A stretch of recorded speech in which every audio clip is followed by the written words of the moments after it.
Makeup की दुकान सास। निर्मला को मेकअप का बहुत शौक है। बल्कि शौक ही नहीं, निर्मला मेकअप एडिक्टेड है। उसके लिए हर दिन मेकअप कर तैयार रहना बहुत जरूरी है। ओ पति परमेश्वर, मेरा फेस पाउडर कहाँ है? कहीं अपनी भेड़ी शक्ल ठीक करने तो नहीं ले गए?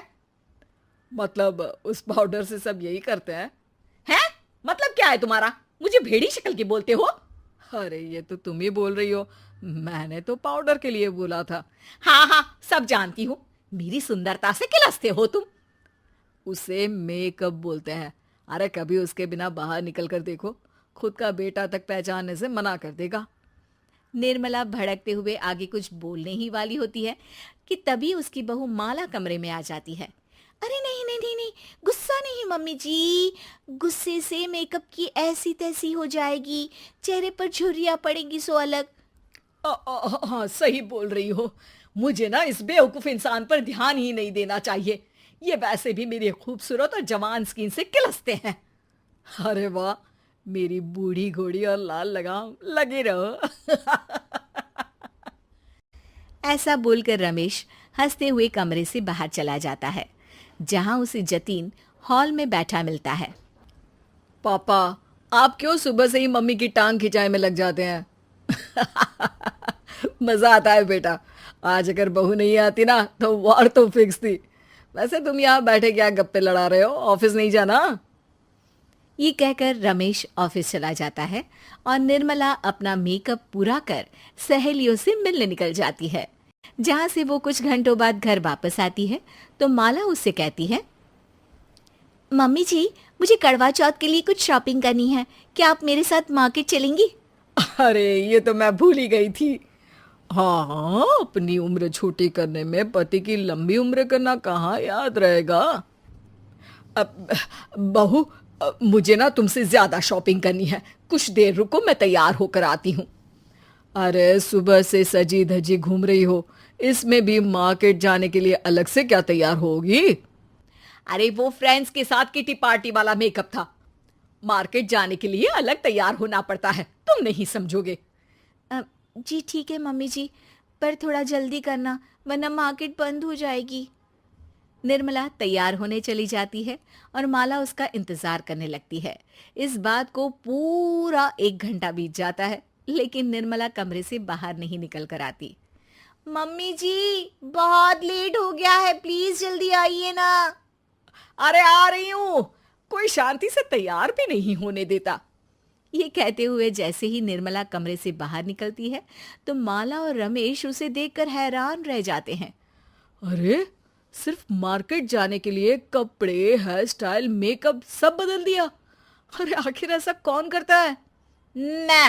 मैं करती हूँ जी। अगर आपके अंदर कोई फैशन सेंस नहीं है ना तो इसमें मैं क्या कर सकती हूँ? आप दोनों इसे बाद में कंटिन्यू कर लेना, अभी बहुत लेट हो रहा है, प्लीज चले। मार्केट पहुंचते ही निर्मला मेकअप की दुकान पर चढ़ जाती है और एक के बाद एक सामान देखने लगती है। मम्मी जी, प्लीज थोड़ा जल्दी कीजिए, मुझे साड़ी खरीदनी है, दुकान बंद हो जाएगी। माला बार बार निर्मला को यही बोलती रहती है, लेकिन वो तो उसकी एक भी नहीं सुनती और देखते ही देखते मार्केट की सब दुकानें बंद हो जाती है। चलो मेरी शॉपिंग तो हो गई। अरे तुम्हें कुछ नहीं खरीदना? बहुत जल्दी याद आया आपको। अब इस मेकअप को लेकर ही घर चलो, मैं कल अकेले आकर खरीद लूंगी। दोनों निर्मला के मेकअप का सामान लेकर घर वापस आ जाती हैं। उन्हीं के साथ साथ जतिन भी घर पहुंच जाता है। अब निर्मला तो अपना मेकअप लेकर कमरे में चली जाती है, लेकिन माला उदास होकर वहीं बैठ जाती है। अरे शॉपिंग से वापस आई औरत को ऐसे उदास बैठे तो पहली बार देख रहा हूं। क्या हुआ डार्लिंग? माला उन्हें मार्केट में हुई सारी बात बताती है। अब ये ज्यादा हो गया है। मतलब अपने मेकअप के आगे इस औरत को कुछ नहीं दिखता, कोई नहीं दिखता। इसका बस चले तो किसी के मातम पर भी लाली लिपस्टिक लगाए बिना ना जाए। इसका तो कुछ करना पड़ेगा। इतने सालों में तो कुछ नहीं कर पाए, अब क्या करेंगे? अरे साथ दो और देखते जाओ। अब तीनों मिलकर निर्मला को सबक सिखाने की प्लानिंग के साथ कभी उसे मेकअप के साइड इफेक्ट्स वाले वीडियो तो कभी टीवी पर चल रहे मेकअप से हुए स्किन प्रॉब्लम या स्किन कैंसर की न्यूज़ दिखाने लगते हैं। पर निर्मला पर तो किसी भी चीज़ का कोई असर नहीं पड़ता। लो, इनके कान पर तो जू तक नहीं रेंगी। Plan flop. अरे अभी नहीं, मेरे पास एक और आइडिया है। अपने पहले वाले प्लान को आगे बढ़ाते हुए वो सब निर्मला के मेकअप में कभी नमक, कभी मिर्च तो कभी मिट्टी मिलाने लगते हैं, जिससे उसे ये भरोसा हो जाए कि उसकी स्किन पर भी मेकअप के साइड इफेक्ट होने लगे हैं। और एक सुबह रमेश, जतीन, माला, अरे कहाँ गए सब? हाय मर गई मैं, मेरा पूरा मुंह जल रहा है। अरे कोई आओ, बचाओ। क्या हुआ मम्मी जी? अरे पता नहीं, अभी मेकअप करने से पहले तक तो ठीक थी, फिर चिल्लाने लगी। हाँ मेकअप, कहीं मेरी स्किन पर कोई साइड इफेक्ट तो नहीं हो गया, या फिर स्किन कैंसर। अरे मेरा मुंह जल रहा है। अरे भगवान, मुझे इससे बचा लो। लाइफ में दोबारा मेकअप का नाम तक नहीं लूंगी। अरे मैं इतनी जल्दी मरना नहीं चाहती। कोई बचाओ मुझे, कोई बचाओ। वो लोग दूध से निर्मला का मुंह धोने लगते हैं, जिसके कुछ देर बाद सारी जलन ठीक हो जाती है। मम्मी, ये तो सिर्फ लाल मिर्च थी, पर आपको भी पता है कि जरूरत से ज्यादा कुछ भी अच्छा नहीं होता। और अगर आपने मेकअप में डूबना नहीं छोड़ा तो फिर स्किन के साथ क्या होगा वो तो आप भी जानती हैं। अरे तौबा मेरी, कैसा मेकअप! दोस्तों, हमें उम्मीद है कि आपको हमारी ये कहानी पसंद आई होगी। कृपया हमारे चैनल को सब्सक्राइब करें और सभी अपडेट्स के लिए बेल आइकन जरूर दबाएं। और हाँ, वीडियो लाइक और शेयर करना मत भूलिएगा। Bye bye. विकास एक बहुत मेहनती और शरीफ लड़का है। उसकी पत्नी प्रिया और माँ गीता हर समय लड़ती रहती है, लेकिन वो बेचारा ना तो माँ को समझा पाता है और ना ही पत्नी को। उन दोनों की लड़ाई में नुकसान हमेशा विकास का ही होता है। एक दिन विकास थका हारा ऑफिस से घर लौटा। प्रिया, चाय बना दो ना, मैं बहुत थक गया हूँ। अपनी माँ से कह दो, बना देंगी। वैसे भी तो दिन भर खाली बैठी रहती हैं। माँ, आप ही चाय बना दो ना। पत्नी के बोलते ही माँ के पास आ जाता है। तेरी पत्नी के हाथ में मेहंदी लगी है क्या? बोल उसे, वो क्यों नहीं बनाती? आप दोनों से बोलकर ही गलती कर दी मैंने। मैं ही बना लेता हूँ चाय। बस ये बता दो, आप दोनों को पीनी है या नहीं? बेचारा विकास थका हारा ऑफिस से आया और चाय बनाने किचन में घुस गया। चाय बनाते बनाते वो सोचने लगा, क्या किस्मत है मेरी, कोई चाय तक पूछने वाला नहीं। ऑफिस से थके हारे आओ और खुद चाय बनाओ। हे भगवान, ये दोनों कब सुधरेंगी? विकास चाय बनाकर ले आता है। तीनों चाय पीते हैं। चाय पीकर प्रिया ने कहा, चाय तो बहुत अच्छी बनाई है आपने, मजा आ गया। आज बहुत दिनों बाद इतनी अच्छी चाय पी है। हाँ देख ले, ऐसे बनती है चाय, तेरी तरह नहीं, पानी उबाल कर दे दिया बस। अरे कुछ सीख ले मेरे बेटे से। माँ जी, आप ही सीख लो ना कुछ। आप भी तो ऐसी चाय बनाती हो जैसे काढ़ा बना दिया हो। अरे अरे, फिर से शुरू हो गई आप दोनों। मैंने चाय आप दोनों की लड़ाई खत्म करने के लिए बनाई थी, लेकिन आप दोनों किसी ना किसी तरह लड़ाई करने के बहाने ढूंढ ही लेती हो। वैसे कल मैं ऑफिस नहीं जा रहा हूं, इसलिए आप दोनों से हाथ जोड़कर कहता हूं कि कल घर में मुझे किसी तरह की कोई लड़ाई नहीं चाहिए। विकास ने अपनी पत्नी और माँ को समझा तो दिया, लेकिन ऐसा संभव ही नहीं था कि उन दोनों में किसी बात को लेकर बहस ही ना हो। जैसे ही सुबह विकास की आंख खुली तो घर में जंग हो रही थी, और आज उस जंग का विषय था कपड़े कौन धोएगा। माँ, प्रिया, आप दोनों को कल समझाया था ना कि लड़ाई नहीं लड़नी है। मैं अपने घर में एक दिन चैन से रहना चाहता हूँ, ये बात क्यों नहीं समझ में आती आप दोनों को? अच्छा जी, मैं कहाँ लड़ रही हूँ? आपकी माँ ही हर समय सर पर सवार रहती है। अगर ऐसे ही चलता रहा ना तो मैं घर छोड़ दूंगी। अरे तो चली जाना, तुझे रोका किसने है? तेरे जाने से मुझे और मेरे बेटे को थोड़ा चैन तो मिलेगा। और नहीं जा सकती ना तो बता दे, मैं ही ये घर छोड़ देती हूँ। बस करो माँ, अगर ऐसे ही चलता रहा ना तो आप लोगों का पता नहीं, लेकिन मैं ये घर जरूर छोड़ दूंगा। अब ये बताओ, लड़ाई किस बात पर हो रही है? अरे मैं सुबह से किचन में काम कर रही हूँ और अभी दोपहर के खाने की भी तैयारी करनी है, लेकिन माँ जी मेरे पीछे पड़ी है, कपड़े धो ले कपड़े धो ले। अरे इतना ही बुरा लग रहा है तो आप खुद धो लो ना। हाँ हाँ धो लेती, तेरी तरह काम चोर नहीं हूं मैं, लेकिन सुबह से घर की साफ सफाई कर रही हूँ, अब कपड़े नहीं धो सकती। मेरी कमर में वैसे ही दर्द रहता है, कपड़े धोकर अपने लिए और मुसीबत खड़ी नहीं करनी है मुझे।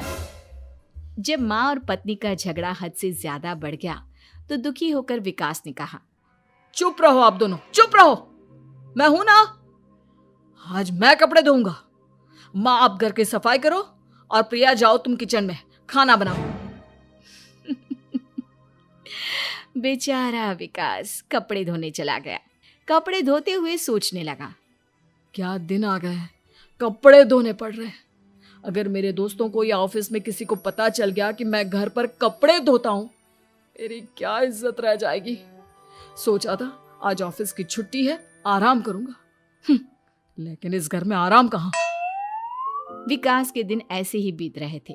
वो जब भी ऑफिस से घर आता या घर से ऑफिस जाता तो उसकी माँ और पत्नी लड़ना शुरू कर देती।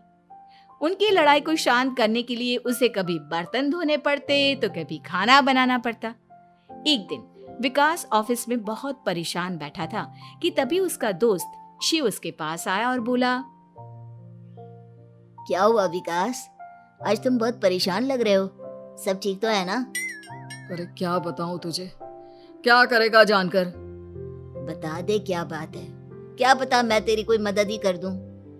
शिव के बार बार कहने पर विकास ने उसे सारी बात बता दी। यार मेरी बीवी और माँ दोनों आपस में लड़ती रहती है, उनके बीच लड़ाई ना हो इसके लिए मैं उनके साथ घर का काम करवाता हूँ। समझ में नहीं आता दोनों को कैसे समझाऊं। अगर दोनों में से किसी से भी कुछ बोलता हूँ तो घर छोड़ने की धमकी देकर मुझे चुप करा देती है। समस्या तो बहुत गंभीर है, लेकिन इसका समाधान है मेरे पास। अब तेरे घर में जब भी लड़ाई हो तू मुझे बता देना, बाकी मैं संभाल लूंगा। शिव ने विकास को सारी बातें समझा दी। शाम को विकास घर पर पहुंचा तो वहां पहले से ही लड़ाई का माहौल था। क्या हुआ माँ, आज किस बात पर लड़ाई हो रही है? तेरी कामचोर पत्नी ने आज सुबह से बर्तन नहीं धोए। मैं बोल रही हूँ बर्तन धोने के लिए तो मुझसे लड़ रही है। और बेटा अब तू बिना मुझसे लड़ने मत लग जाना, नहीं तो मैं घर छोड़ दूंगी। हाँ प्रिया, क्या है ये सब, तुम क्यों माँ से झगड़ रही हो? अरे मुझसे क्यों पूछ रहे हो, मैं तो दिन भर काम में लगी रहती हूँ। अपनी माँ से पूछो, जब तक मुझसे लड़ नहीं लेती ना इनके दिन की शुरुआत नहीं होती। और अब अगर आपने ज्यादा सवाल जवाब किया ना तो मैं घर छोड़ दूंगी। हाँ। जब दोनों की लड़ाई हद से बढ़ गई तो विकास ने शिव को फोन किया। शिव अपने साथ 2 औरतों को ले आया। आप दोनों हमेशा लड़ती क्यों रहती हो, और आप दोनों को कुछ समझाओ तो समझ में नहीं आता, और ऊपर से घर छोड़ने की धमकी अलग से देती हो। अब एक काम करो, आप दोनों अपना अपना सामान उठाओ और निकलो यहां से। मैं अपने लिए नई पत्नी और नई माँ ले आया हूं। नई माँ और नई पत्नी की बात सुनकर गीता और प्रिया हैरान हो गई। गीता तुरंत बोली, हाय हाय बेटा, नई पत्नी तो लोगों को अक्सर लाते देखा है, लेकिन ये नई माँ कहाँ से ले आया? बेटा मैं ही तेरी माँ हूँ, ओरिजिनल। आपने मुझे इतना बड़ा धोखा दिया, आप दूसरी पत्नी ले आए। आप तो प्यार के बहुत बड़े बड़े दावे करते थे, आज आपने मेरे साथ इतना बड़ा धोखा किया। आप दोनों हर समय लड़ती रहती हैं और दोनों के साथ घर का काम मुझे करना पड़ता है। ऊपर से आप दोनों हर समय घर छोड़ने की धमकी देती रहती हो। और क्या करता मैं? आप दोनों ने मेरे सामने कोई और रास्ता ही नहीं छोड़ा। लेकिन ये दोनों बिल्कुल ऐसी नहीं है, ये दोनों बहुत अच्छी हैं, आपस में कभी नहीं लड़ती और तुम्हारा बहुत ख्याल रखेंगी। अब या तो तुम अपनी पुरानी माँ और पत्नी से बोल दो कि ये घर छोड़कर चली जाए, या फिर तुम ये घर छोड़ दो। तुम अपनी नई पत्नी और नई माँ के साथ मेरे घर में रह सकते हो दोस्त। जब बहुत बोलने के बाद भी गीता और प्रिया घर छोड़ने के लिए तैयार नहीं हुई तो विकास घर छोड़कर जाने लगा। विकास मेरे बच्चे, बुढ़ापे में अपनी माँ को छोड़कर मत जा, मैं तेरे बिना नहीं रह सकती। आज के बाद मैं कभी भी बहू से नहीं लड़ूंगी, मुझे माफ कर दे मेरे बेटे। मुझे भी माफ कर दो। अब मैं कभी भी माँ से या आपसे घर का काम नहीं करवाऊंगी और ना ही मैं लड़ूंगी। सारी बात ठीक है, लेकिन ये जो आप दोनों बात बात पर घर छोड़ने की धमकी देती हो, उसका क्या? प्रिया और गीता एक साथ बोल पड़ती हैं। नहीं नहीं, हम कभी घर छोड़ने की बात नहीं कहेंगे। नहीं नहीं, हम कभी घर छोड़ने की बात नहीं कहेंगे। माँ और पत्नी के इतना रोने पर विकास ने उन्हें माफ कर दिया और शिव उन दोनों औरतों को वहां से लेकर चला गया। दोस्तों, हमें उम्मीद है कि आपको हमारी ये कहानी पसंद आई होगी। कृपया हमारे चैनल को सब्सक्राइब करें और सभी अपडेट्स के लिए बेल आइकन जरूर दबाएं। और हाँ, वीडियो लाइक और शेयर करना मत भूलिएगा। Bye bye. रेखा अपने पति रमेश, बहू और बेटी के साथ शंकरपुर गांव में रहती थी। उसके बेटे सूरज की अभी नई नई शादी हुई थी और वो दोनों आए दिन कहीं न कहीं घूमने का प्लान ही बनाते रहते थे। बहू सुन, आज मैं सोच रही हूँ कि सब पिकनिक पर चलते हैं। पिकनिक में? अरे मम्मी जी, हम लोग बच्चे थोड़ी हैं जो पिकनिक पर जाएंगे। अरे तो फिर तू ही बताना, जिससे सारा परिवार कहीं घूम कर आए। देखना मौसम भी कितना अच्छा है, बड़ा मजा आएगा। मम्मी जी, मैं तो इनके साथ मॉल जा रही हूँ, आप और पापा जी कहीं घूम आइए ना। रेखा अपने पति से पूछने जाती है। सुनिए जी, आज मौसम कितना अच्छा है, चलिए ना कहीं घूम आते हैं। अरे मुझे बहुत काम है, हिसाब किताब भी देखना है। जाओ तुम सूरज और बहू के साथ घुमाओ। अरे वो लोग तो पहले से ही घूमने जाने का प्लान बनाकर बैठे हैं। तो मैं क्या करूं, तुम खुद ही घुमाओ ना। इस घर में तो मेरी किसी को पड़ी नहीं है, ना बहू बेटे मेरी बात सुनते हैं और ना पति। मेरी तो किस्मत ही खराब है। ओफो रेखा, मुझे काम करने दो, जाओ अब तुम यहाँ से। हाँ हाँ जा रही हूँ। रेखा गुस्से में हॉल में बैठी होती है, तभी उसकी सहेली उषा का फोन आता है। अरे रेखा, कैसी है?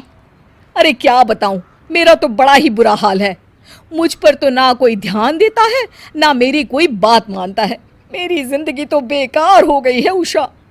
अरे बस इतनी सी बात, मेरे घर में भी पहले ऐसे ही होता था, पर फिर एक दिन मैंने अपनी याददाश्त गुम होने का नाटक किया और फिर सभी घर वाले अपना काम छोड़कर मुझ पर ऐसे ध्यान देने लगे मानो मुझसे जरूरी उनके लिए कुछ है ही नहीं। मेरी मान तू भी कुछ ऐसा ही कर ले। क्या ये तरकीब सच में काम करेगी? हाँ हाँ, तू कर तो सही ये नाटक। सारे घर वाले तेरे आगे पीछे ना डोले तो मेरा नाम बदल दूंगी। हाँ। रेखा उषा की बात मान लेती है और अगले दिन से अपनी याददाश्त गुम होने का नाटक करने लगती है। सुबह हो रही थी और रेखा अभी भी बेड पर लेटी होती है। रेखा, अब तक सो रही हो तुम, उठो ना। कौन है? कौन है आप? मैं आपको जानती नहीं हूँ। अरे मैं तुम्हारा पति हूँ। क्या हो गया है तुमको रेखा, सुबह सुबह मजाक कर रही हो? आप मुझसे थोड़ा दूर रहिए जी। और कौन है आप? हाँ? रेखा के पति को अब थोड़ी चिंता होने लगती है। अरे रेखा, क्या हो गया है तुम्हें? क्या तुम्हें सच में नहीं पता कि मैं कौन हूँ? नहीं नहीं, मुझे कुछ भी याद नहीं आ रहा। हे भगवान, ये क्या हो गया मेरी रेखा को? रमेश अपने बेटे और बहू को बुलाने चला जाता है। अरे वाह, मेरी रेखा, ऐसा तो इन्होंने आज तक नहीं कहा। ये नाटक तो सच में काम कर रहा है। माँ, क्या हुआ तुमको? माँ? किसकी माँ? कौन सी माँ? मैं किसी की माँ नहीं हूँ। अरे माँ, मैं तुम्हारा बेटा हूँ, मुझे पहचानो। मेरा बेटा? मेरा पति? कौन है? अरे मैं हूँ तुम्हारा पति। नहीं नहीं, मुझे कुछ याद नहीं आ रहा। माँ ने मुझे पहचानने से इनकार कर दिया। सूरज ये सुनकर रोने लगता है। रेखा मन ही मन सोचती है, कितना प्यार करते हैं ये सब मुझे, ऐसा ही प्यार मिलता रहे मुझे इनका। बड़ा मजा आ रहा है सच में। सभी घर वाले रेखा के पास ही रहते हैं और उसकी सेवा कर रहे होते हैं। सूरज, तूने डॉक्टर से अपॉइंटमेंट लिया क्या? हाँ पापा, कल का अपॉइंटमेंट मिला है। तभी वहां कंचन आ जाती है। सुनिए जी, मम्मी का दिल बहुत घबरा रहा है, उन्हें कहीं घूमने ले जाते हैं ना? हाँ, पर हमें उनका बहुत ख्याल रखना होगा। सभी घर वाले रेखा को पार्क में घुमाने ले जाते हैं। वाह, कितना अच्छा मौसम हो रहा है, आज तो मजा ही आ गया। सभी रेखा की तरफ आश्चर्य से देखने लगते हैं। मेरा मतलब है, मुझे यहाँ बहुत अच्छा लग रहा है। अगले दिन रेखा को उषा का फोन आता है। अरे रेखा, कैसा चल रहा है तेरी याददाश्त गुम होने का नाटक? अरे बहुत ही अच्छा, सब मेरा इतना ख्याल रख रहे हैं कि क्या बताऊं। मैं तो कुछ दिन और इस नाटक को जारी रखूंगी। हाँ सही है, लगी रहो लगी रहो। हाँ हाँ, सब तेरा ही बनाया प्लान है उषा। चल बाद में फोन करती हूँ।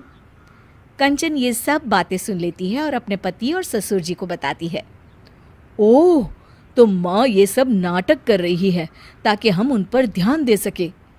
मेरे पास एक आइडिया है जिससे रेखा को बहुत अच्छा सबक मिल जाएगा।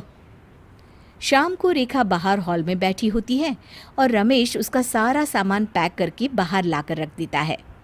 ओहो, तो हम कहीं बाहर घूमने जा रहे हैं। क्या बात है, क्या बात है। पापा, सामान पैक हो गया? चलो जल्दी चलते हैं फिर। लेकिन हम जा कहाँ रहे हैं? तुम्हें वृद्धाश्रम छोड़ने जा रहे हैं रेखा। हैं? वृद्धाश्रम? हाँ, वृद्धाश्रम। आपको कुछ याद तो है नहीं, तो हम भी फिर आपसे रिश्ता क्यों रखे? और रखे भी तो कौन सा रिश्ता रखे? हैं? नहीं नहीं, मुझे कहीं नहीं जाना। जाना तो पड़ेगा तुमको, ये तुम्हारा घर तो रहा नहीं अब। सही कहा ना मैंने? अरे पापा जी, आप क्यों इनसे बात कर रहे हैं? जल्दी चलिए ना, हमें लेट हो रहा है। वृद्धाश्रम की बात सुनकर रेखा जोर जोर से रोने लगती है। अरे मुझे कहीं नहीं जाना, मुझे सब याद है। मैं तो बस याददाश्त गुम होने का नाटक कर रही थी, मैं कहीं नहीं जाऊंगी। अरे पर तुम नाटक कर क्यों रही थी? ताकि आप लोगों का मुझ पर ध्यान जाए। आप लोग तो बस अपनी अपनी जिंदगी में लगे रहते हो। ओह, ये बात है। माँ, आप ये बात हमें बता भी सकती थी ना, उसके लिए इतना नाटक करने की क्या जरूरत थी? ये सब उस उषा के कारण हुआ है, उसी का बेकार सा प्लान था। मैं उसकी बातों में आ गई, मैं कहीं नहीं जाऊंगी। दोस्तों, हमें उम्मीद है कि आपको हमारी ये कहानी पसंद आई होगी। कृपया हमारे चैनल को सब्सक्राइब करें और सभी अपडेट्स के लिए बेल आइकन जरूर दबाएं। और हाँ, वीडियो लाइक और शेयर करना मत भूलिएगा। Bye bye. माँ पुराण। भाई, जिस औरत ने किसी बच्ची को 20 साल तक पाला, उसकी पूरे जीवन तारीफ करे तो उसमें बुराई क्या है? क्यों बुरा लगता है भाई कि बहू जब माँ की तारीफ करती है? लेकिन तारीफ कैसी? जरा देखिए तो। ओहो माँ जी, ये रंग! अरे कैसे रंग के कपड़े पहने हैं आपने? हुआ क्या है आपको? अरे क्यों, क्या हुआ इस रंग में? इस रंग की तो 4-4 साड़ियां और हैं मेरे पास। वाह माँ, क्या जच रही हो। कहाँ जा रही हो आज? ओहो, हुआ क्या है आप लोगों के टेस्ट को? कुछ भी मतलब। अरे ये भड़काऊ रंग आपकी उम्र में अच्छा थोड़ी ना लगता है। भड़काऊ? अरे कहाँ भड़काऊ है बहू। वैसे तुझे याद होगा, तेरी शादी में तेरी माँ ने भी यही रंग पहना था, जबकि वो तो मुझसे भी बड़ी ही है। सास के मुंह से माँ की बात सुनकर बहू को तो मानो कुछ ज्यादा ही एनर्जी आ जाती है। कैसी बात कर दी माँ जी, मेरी माँ से तुलना छोड़ ही दो आप। क्यों? क्या वो तुलना करने के भी लायक नहीं है बहू? नहीं, बिल्कुल नहीं। उनकी तुलना करनी है तो ज़ीनत अमान से करो, मौसमी चटर्जी से करो, या किसी और हीरोइन से करो, लेकिन आपसे कभी नहीं। ये कैसी बात कर रही हो तुम माँ से? और ये जो तुम्हारी माँ मेरे बारे में बोल रही थी, वो नहीं सुना क्या? सास बहू का झगड़ा फुल ऑन शुरू हो चुका था। बेटे ने भी भलाई समझी कि वो वहां से खिसक जाए। अब अच्छा, मैं ऑफिस जा रहा हूँ, वैसे भी बहुत देर हो गई है। हाँ हाँ जा ना, तुझे क्या लेना देना, ये कल की आई मुझे कुछ भी बोले तो। माँ मैं वो। हाँ हाँ, मैं तो कल की आई हूँ ना, और आप कान खोलकर सुन लीजिए, पति है ये मेरे। ऐसे ही माँ का पक्ष लेते रहे ना तो कल की आई कल को चली भी जाएगी। अरे मैं वो। तभी बेटे का फोन बजता है। थैंक गॉड, सही वक्त पर फोन बचा। हाँ हाँ मैं आ रहा हूँ। अच्छा माँ, बाहर दोस्त आ गया है, उसी के साथ जाना है ऑफिस, मैं चला। बेटा मौका देखकर खिसक तो जाता है, लेकिन सास बहू के बीच बहू की माँ को वहीं छोड़कर। मेरी माँ, उम्र जानती है उनकी? अरे अभी 25 की भी नहीं हुई है वो। 25 की वो नहीं तो 22 की तू कैसे? अरे 3 साल में ही पैदा कर दिया था क्या? तो कर दिया था तो? अरे पता है ना पहले कितनी जल्दी शादी हो जाती थी। अरे हो जाती थी जल्दी शादी, माना, लेकिन इतने भी नहीं कि बच्ची गोद से भी ना उतरे और ससुराल भेज दे।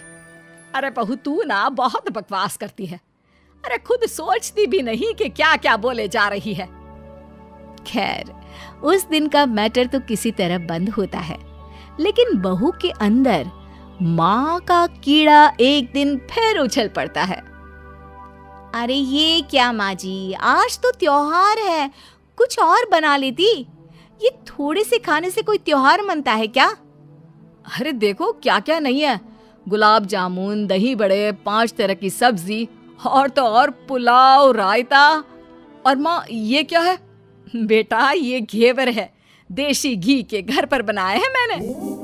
टेबल पर रखने तक की जगह नहीं है, माँ इतना कुछ बना लिया। सही बात है, जिसके घर पर इतना सही बन जाए उसके लिए तो यही बहुत है।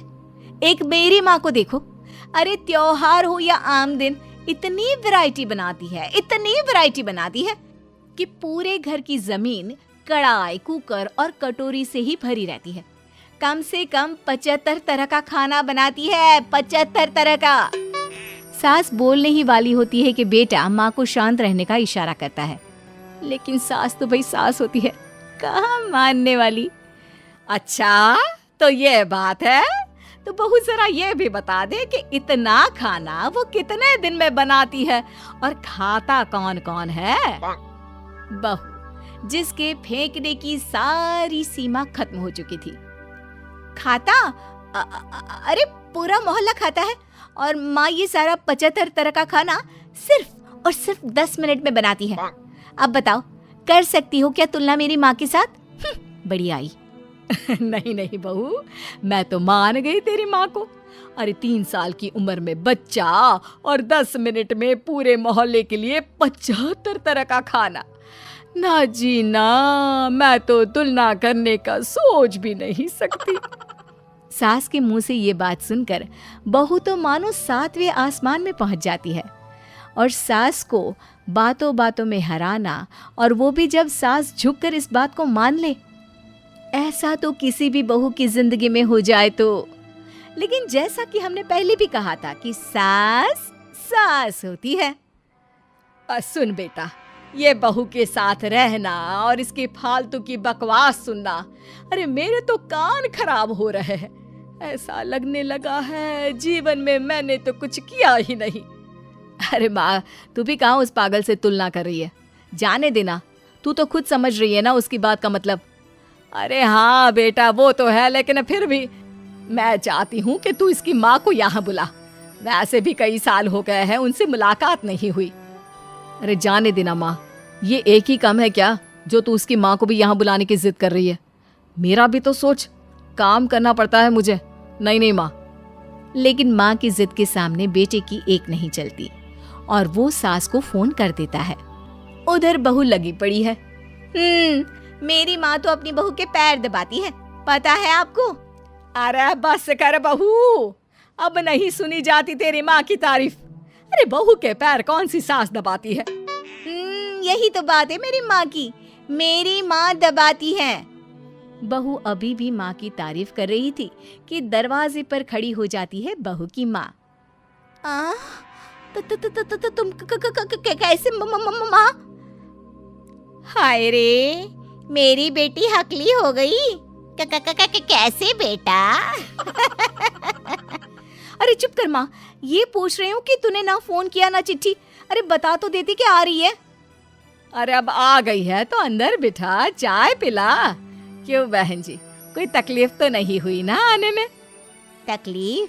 अरे पूछिए क्या नहीं हुआ। उम्र इतनी हो गई है कि चला नहीं जाता। बहू को बोल बोल कर हार गई कि तेल गरम करके मालिश कर दे पैर की, लेकिन नहीं। सास बहू की ओर देखती है। अच्छा अच्छा माँ, चल फ्रेश हो जा, मैं खाना लगाती हूँ। बहू खाना लगाती है। सभी बैठे होते हैं कि बहू की माँ। हाय रे, अरसा ही हो गया एक साथ इतना सारा खाना देखकर, वरना घर में 2 रोटी और सब्जी ही बना लेती हूँ तो लगता है कि बहुत बना लिया। वरना बहन जी, मेरी सास वो तो कम से कम 2 सब्जी और दाल बनाती थी, लेकिन सच कहूँ मुझसे नहीं होता। मैंने तो शादी के बाद रिन्नी के पापा से बोल दिया था कि भाई खाना बनाना आता ही नहीं, उतना ही बनाऊंगी जितने में पेट भर जाए।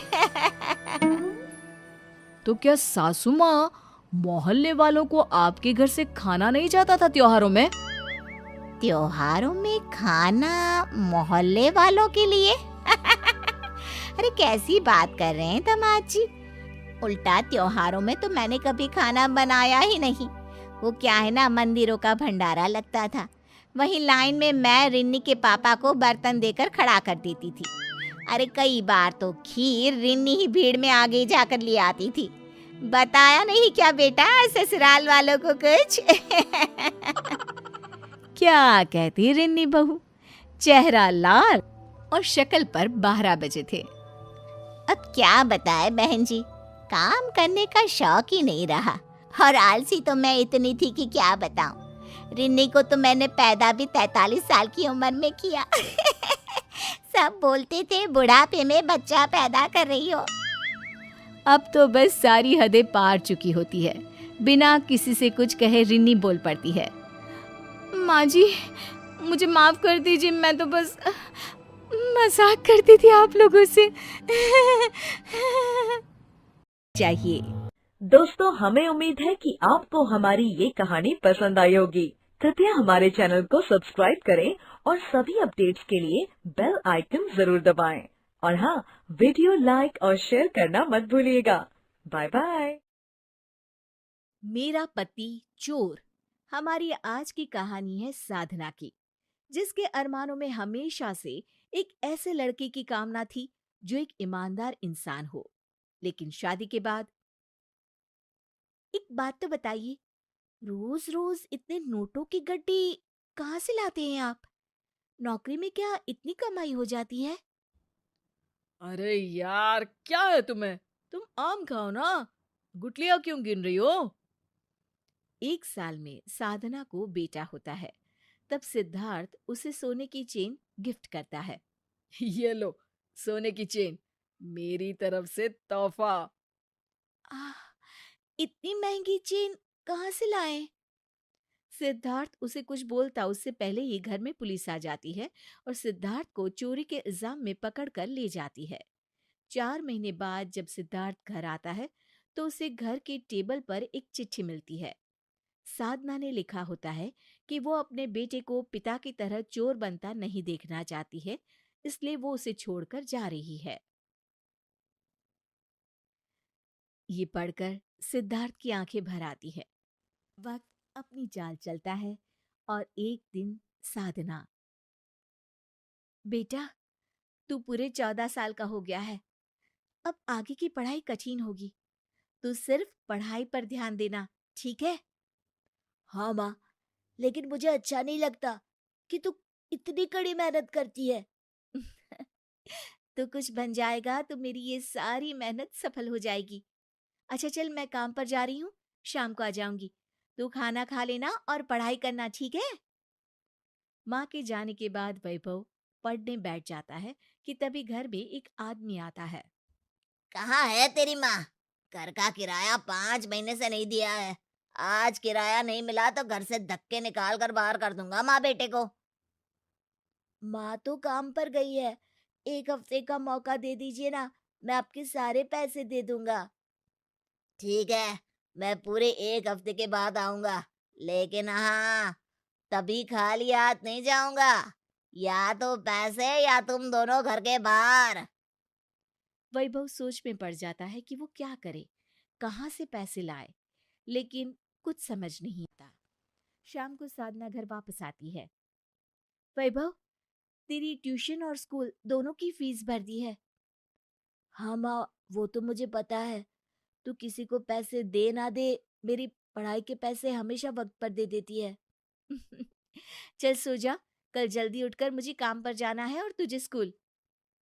वैभव स्कूल तो चला जाता है, लेकिन वापसी के वक्त उसकी निगाह एक फैक्ट्री के सामने लगे इश्तिहार पर पड़ती है, जिसमें लिखा होता है कि काम के लिए हेल्पर की जरूरत है।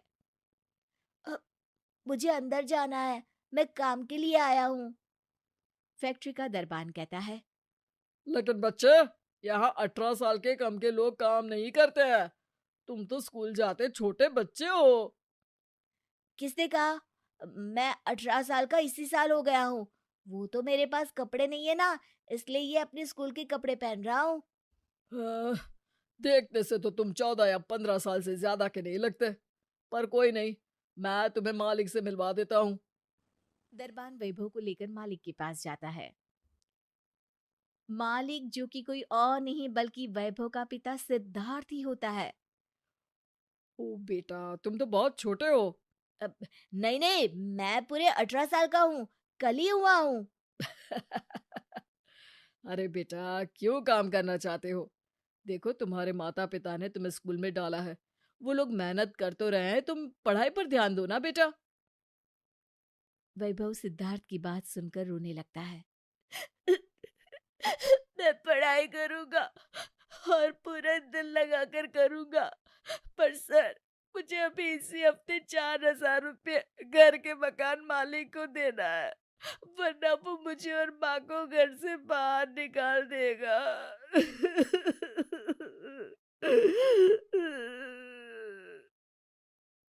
ओ, तो ये बात है। लेकिन बेटा, मैं तुम्हें काम नहीं दे सकता, तुम छोटे हो। और वो शाम को माँ के आने के वक्त सिद्धार्थ को घर ले आता है। माँ, आपसे मिलने ये अंकल आए हैं। लेकिन जैसे ही साधना और सिद्धार्थ एक दूसरे को देखते हैं, दंग रह जाते हैं। साधना, मैंने कहाँ कहाँ नहीं ढूंढा तुम्हें। कहाँ चली गई थी तुम? आप यहाँ कैसे? आपको कैसे पता चला कि मैं यहाँ हूँ? क्या आप लोग एक दूसरे को जानते हैं? माँ, ये अंकल कौन है? सिद्धार्थ वैभव की तरफ देखता है और उसकी आंखों में आंसू आ जाते हैं। वो वैभव को गले लगा लेता है कि साधना कहती है, रुक जाइए, मैं एक चोर उचक्के को अपने बेटे को छूने की इजाजत नहीं देती। ये मेरा भी बेटा है साधना, और अब मैं चोर उचक्का नहीं बल्कि एक प्रतिष्ठित इंसान बन गया हूं। मैं कैसे मान लूं? ये सूट बूट, ये गाड़ी, ये सब कैसे? फिर सिद्धार्थ उसे बताता है कि दरअसल जेल में मुझे एहसास हुआ कि मैं कितना गलत काम कर रहा था। जेल के अंदर काम करके मैंने कुछ पैसे कमाए। बाहर आकर तुम्हारे और अपने बच्चे के साथ मैं ईमानदारी की जिंदगी जीना चाहता था साधना। बाहर आकर तुम्हारे और अपने बच्चे के साथ मैं ईमानदारी की जिंदगी जीना चाहता था साधना, लेकिन तुम मुझे छोड़कर जा चुकी थी। मैंने उन पैसों से एक छोटा सा काम शुरू किया। धीरे धीरे पूरी मेहनत और लगन से काम को बढ़ाया और आज मैं एक फैक्ट्री का मालिक हूं। और अब तुम भी मुझे मिल गई हो। माँ, ये पापा है। मैं इनके पास काम मांगने गया था ताकि मैं घर का किराया भर सकूं, लेकिन इन्होंने काम ये बोलकर नहीं दिया कि मैं छोटा हूँ। फिर मैंने उन्हें डराया कि अगर ये मुझे काम नहीं देंगे तो मैं चोरी चकारी करूंगा, लेकिन पैसे का तो इंतजाम करके रहूंगा। फिर ये तुम्हारे पास उन पैसों को तुम्हें उधार देने आए थे। अब साधना की आंखों में भी आंसू थे। मुझे माफ कर दीजिए, मैं आपको छोड़कर आ गई, जबकि मुझे आपके साथ रहकर आपको सही राह दिखानी चाहिए थी। तुम्हारी तो कोई गलती है ही नहीं साधना। तुम लोगों की कमी ने ही मुझे सही राह में चलने की दिशा दिखाई है। अब चलो, तुम्हारा घर तुम्हारा इंतजार कर रहा है। दोस्तों, हमें उम्मीद है कि आपको हमारी ये कहानी पसंद आई होगी। कृपया हमारे चैनल को सब्सक्राइब करें और सभी अपडेट्स के लिए बेल आइकन जरूर दबाएं। और हाँ, वीडियो लाइक और शेयर करना मत भूलिएगा। Bye bye.